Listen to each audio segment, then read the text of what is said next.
Jelikož nám zase začíná období chřipek a podobných trapných nemocí, tak si dneska ukážeme, jak si proti tomu ozbrojit, jak si udělat přírodní recept proti všem těmhletým nemocem.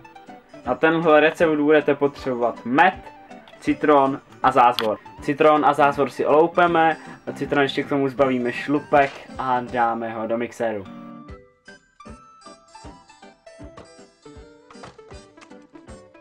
A do téhle směsi ještě na závěr přidáme med.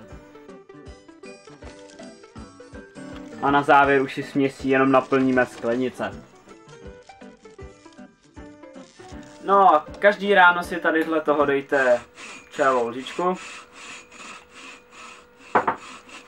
A budete tak zdraví, jo? Jako já.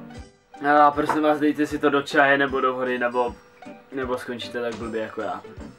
To fakt pálí, to je strašný. Tenhle díl byl takový trošku kratší a přesto doufám, že se vám líbil. Děkuji vám za zhlídnutí, pokud se vám líbil, dejte dole like. Zase tam v linku budou odkazy na Facebook i na náš YouTube a těším se na vás zase v úterý, hezký den.